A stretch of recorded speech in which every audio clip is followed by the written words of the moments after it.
નાનું આવ્યા છે. હા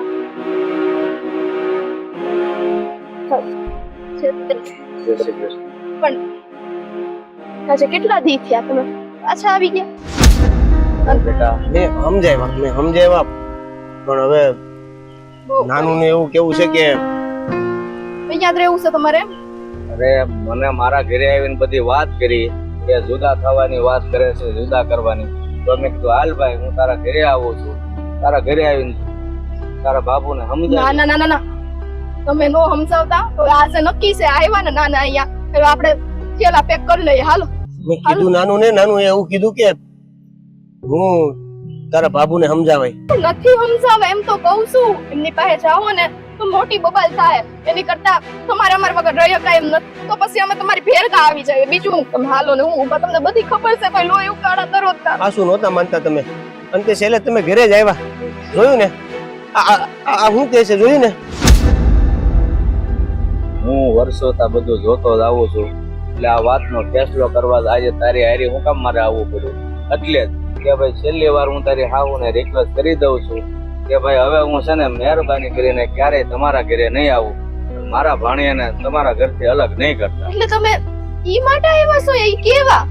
હા બેટા મારા લીધે થઈને તમને જુદા કરે તો એ થોડું મને ગમે તો હું તમારા ઘરે નહીં આવું. તે આ વાત પહેલા સમજી ગયા હોત તો આટલા સમયથી અમે સમજાવતા હતા કે આ પરિસ્થિતિ આવીને ઊભી રહે મહિના જ નહીં એકના બે નો થાવ. બેટા આ તો લાગણી છે ને અને આ તો જયારે પાણી માથા ઉપરથી ગયું ને એટલે મને સમજાણું મારી લાગણીને લીધે તમારું ઘર ભાંગે ને એવું મારે નથી કરવું. એટલે હું છેલ્લી વાર મારા બાબુને સમજાવવા આવ્યો છું. સારું તમે આ વિચાર કર્યો ને બહુ ગયું. સો ના ના અમે એમ નથી કહેતા તમે અહીંયા નો આવો, તમે અહીંયા ક્યારેક આવો, અમને ગમે છે, અમને તમારી પ્રત્યે લાગણી છે. પણ કેવું થાય ખબર છે, ઘર અમારું આસ કહેવાય ને, કોયડું આસ કહેવાય. રોજ બધાના બેણ સાંભળવા એની કરતા તમે આવવાનું બંધ કરી દો ને એ બધું સારું લાગે. હા બેટા એટલે જ હું આવ્યો છું. મારા લીધે થઈને તમને તકલીફ ઊભી થાય ને એવું હું જોવા નથી માંગતો. અને પછી એવું લાગે ને તમે મારા ઘરે આટો મારી જાય, બાકી હું તમારા ઘરે હાથ પછી નહીં આવું. બસ હા બસ તમારે એ જ જોતું હતું. તમે ક્યારે વાત કરવા જવાના છો અત્યારે? હા અહીંયાથી સીધો જ જાઉં છું ઘરે જ. તે વાત કરું છું સમજે તો ઠીક છે. હમત છે ને શું કરું છું અત્યારે લઈ જાવ છે? તમે છે ને તમારે બેને નથી આવવું, હું જાઉં છું ઘરે. તમે તમારું બેનું જે કામ હોય ને એ કરો, બરાબર? એકલા સંભાળી શકશે? હા એકલા જ જવા દે. હા તો એમ વળી કરીએ. આપને પ્રશ્ન કરશે કઈ. હા હા સારું જોજો પાછા બાપતા નહીં. નહીં બાપે હવે મને એમ લાગે છે કે એમને બુદ્ધિ આવી ગઈ છે. પણ આ બધું થયું કેમ? તમે સમજાઈ દીધા હરકા તો પેલા કેમ નો માયના? હવે અત્યારે ઈ હું કરવાના છે તો મને નથી ખબર. મને એવું લાગે સંધુ હારું થવાનું છે. આમ જો અંદરથી એવું લાગે છે કે નહીં નાના સમજી ગયા ને તે હવે આ ઘરમાં ન આવે પછી આપણે ક્યાં ઉપાથી રહી? સારું થાય તો સારું, નહીતર તો બારું જ છે. ના હું બોલો છો આ પૂડા ઉપાડાવો. હાલો હવે આ તમે સાવ ના હું કરી લઈશ. તમે છે ને થાકી ગયા છો મને ખબર છે. હા જાઓ હમણાં ચા બને ને તમને હું આદત પડી ગઈ છે ખિસ્સામાં આમ કરવાની. આ નો સારું લાગે. સોરી. હા જા બિચારો મારો દેવ આવ થાકી ગયા છે. હાય એક તો ઘરના ટેન્શન થી ઉપરથી બા એમ કે છે પીવે છે ના કરે. કોઈ દેનું મોઢું ગંધાતું નથી જોયું.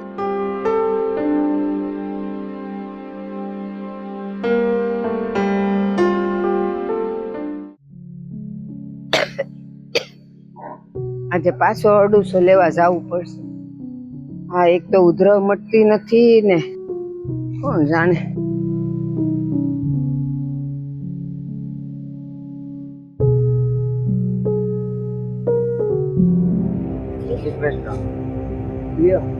હવે હું છે?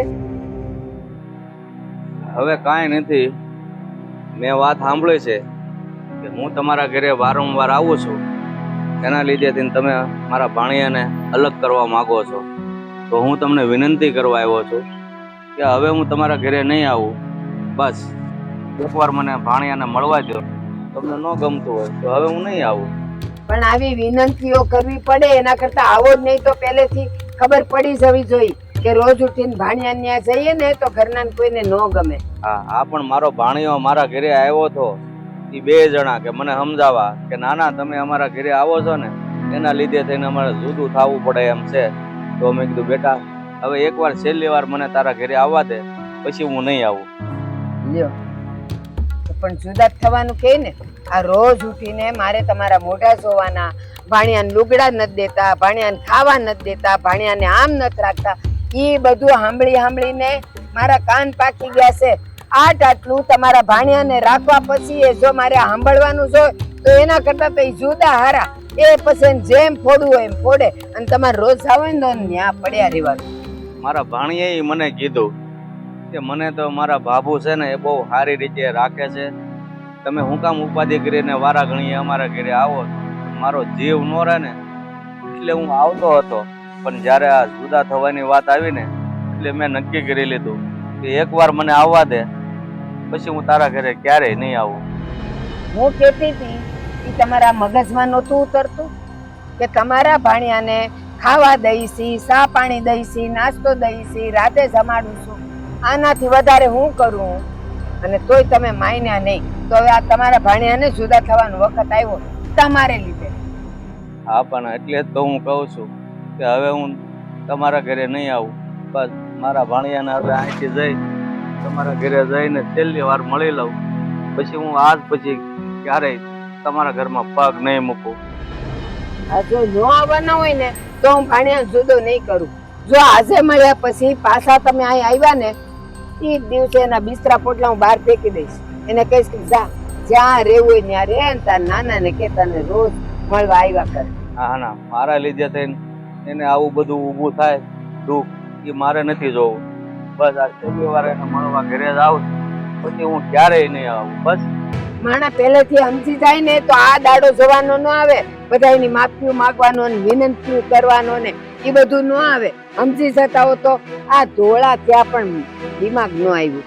અરે હું સમજુ જ માણસ છું, સમજી ગયેલો જ છું, પણ આ તો મારી દીકરી નથી ને એટલે મને બહુ એની ઉપાધિ થતી કે મારા ભાણિયાને બિચારાને મા બાપ નથી તો એના ઘરે 5-15 દી એક આટો મારીને એની સંભાળ લઉં. લ્યો હવે આ ઉંમર થઈ છે તો તમે જતા રહ્યો ને હું જતી રહી તો એની ઉપાધિ કરો શું કામ? આ ભગવાને એને જન્મ દીધો છે તો એ એનું કોયડા કરે. તમે છો તો જ સારી રીતે રહે ને સારી રીતે કપડાં પહેરે ને સારી રીતે ખાઈ પીવે એમ? એવું નથી તો તમે જ છો, તમારી દીકરી હાજર ન હોય તો તમારા ભાણિયાની ખબર લેવા તમે જાઓ કે ન જાઓ? ન જાવ. અને એ જો તો આવે જ નહીં. મારી દીકરી છે ને ભાણિયો ખાવાનો નથી, મારે ખબર કાઢવાની નથી. અહીં તો જે પરિસ્થિતિ ભગવાને દીધી હોય ને બસ એમાં રહેવાનું. સારું તો હું મળી લઉં એને છેલ્લી વાર. એ જાઓ. હા પણ પછી છે ને મારા ભાણિયાને તમે હેરાન નહીં કરતા. એવી શરત બરત નો દ્યો.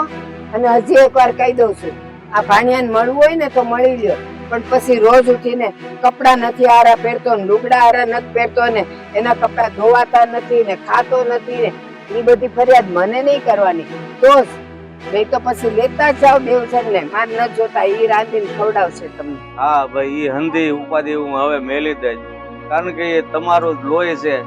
તમારે ધ્યાન રાખવું હોય તો રાખો, ન રાખો તો કાંઈ નહીં. હવે હું એમાં કોઈ જાતની મગજમારી નહીં કરું આજ પછી. કરાય જ નહીં. હારા બાપ ને હારા નાના ને દાદા હોય ને તો એ કરે જ નહીં. એ હવના ભાગ્ય હવની હારે, હવના કર્મ હવની હારે એમ મનાય. સારું જાઓ તો બીજો હું. એ જાઓ મળી આવો. પણ જો પાછી શરત શરત નથી મૂકતો.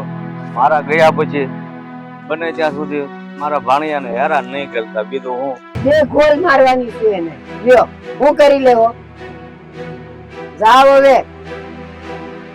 એટલે બાન્યાને આમ નહીં કેતા, માલા બાન્યાને આમ નહીં કેતા.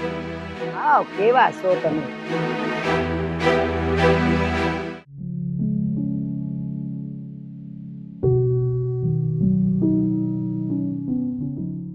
મળી આવ્યો તારા બાપુને? શું કીધું મારા બાપુએ? કાંઈ કીધું નથી. મેં એને કીધું તમે છે ને મારા ભાણિયાને જુદો નહીં કરતા. તમારું તમને ન ગમતું હોય તો હવે હું નહીં આવું. એ તો મેં તને કીધું તું, હું કાંઈ પાછી બોલીશ નહીં, એક રિક્વેસ્ટ કરીશ.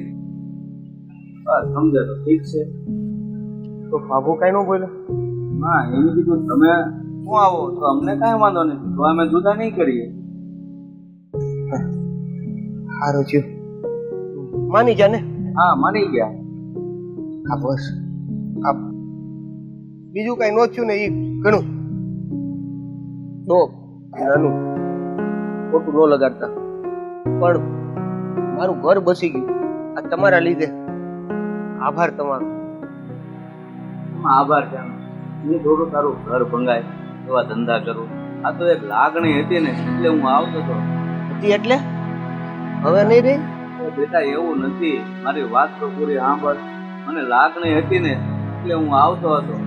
પણ મારી લાગણીના બદલે તારે જુદા થવાનું બલિદાન આપવું પડે એવું તો હું ક્યારેય ન વિચારું. આભાર નાનું.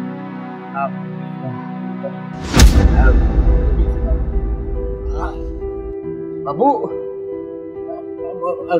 જાય જ છે નાનું, ઘરે જ જાય છે. મળવા આવ્યા હતા છેલ્લે મને. હું કીધું તું તમે હું છેલ્લું મળી લઉં. છેલ્લું મળવા જ આવ્યા છે બા. હા બાબુ કલાકથી બેઠા છે. કલાક પહેલા મને કીધું તું રસ્તે મળ્યા હતા ત્યારે કે હું એને છેલ્લું મળી લઉં. કલાક થયો હજી મળ્યા જ કરો છો. લાગણી છે મારા ભાણા પ્રત્યે તો હું કરું, પણ તમે છે ને એને જુદો નહીં કરતા અને હવે હું અહીંયા ક્યારેય નહીં આવું. હા આવવાની કોશિશ નહીં કરતા, કારણ કે તમારે હવે અહીંયાથી જવાનું જ નથી. હા બાબુ આ ભૂલ નથી કરી ને કઈ બોલવામાં. તમે શું કીધું? તારા નાના હવે આપણી ભેગા રહેશે અને તારે જુદા નથી થવાનું. તારા નાના અહીંયા રહેશે એટલે તમારા બંનેની લાગણીઓ હવે વેચાતી રહેશે એમ કહું છું. સમજાણું નહીં કઈ. નો સમજાય. તમે શું કીધું? મેં તો બેટા એમ કીધું હતું કે મારા ભાણિયાને તમારથી અલગ નહીં કરતા. આજ પછી હું ક્યારેય તમારા ઘરે નહીં આવું. સાચું કહું ને, આટલા વખતથી તમે આવતા હતા, કેટલો ગુસ્સો કરતી હતી, કેટલું બોલતી હતી. ન બોલવાના વેણ મેં તમને કીધા, છતાંય તમે તમારા ભાણિયાને મળવા આવવાનું ના પાડી જ નહીં. તમે તમારી લાગણીને રોકી જ ન શક્યા. અને બસ હું સમજી ગઈ કે નાનાની લાગણી શું હોય. અને જેમ દાદા માટે કહેવાય છે ને કે દીકરા કરતા વ્યાજ વાલું હોય, એવી જ રીતે નાના માટે દીકરી કરતા વાણીઓ વધારે વાલો હોય. બસ એ અહેસાસ થયો મને અને મેં નક્કી કર્યું કે હવે મારો દેવો ઘરની બહાર નહીં જાય. પણ એના નાના આમે એકલું જીવન જીવે છે ને, રોટલા ભેગો રોટલો નીકળશે અને હશે તો એનું મન લાગી રહેશે અને અમારાય બધાનું. એટલે હવે તમારે અમારા ઘરમાંથી ક્યાંય નથી જવાનું. સારું, હું તમારા ઘરે અત્યાર સુધી એટલી વાર આવ્યો છું ને, પણ મેં તમારા ઘરની ચા કે પાણી કાંઈ નથી પીધું. તમે જાઓ હોવ ને કયો અને મારા માટે ચા બનાવે. જાઓ એ સા નહીં, જમવાનું બનાવે. વાળું બનાવી નાખજો.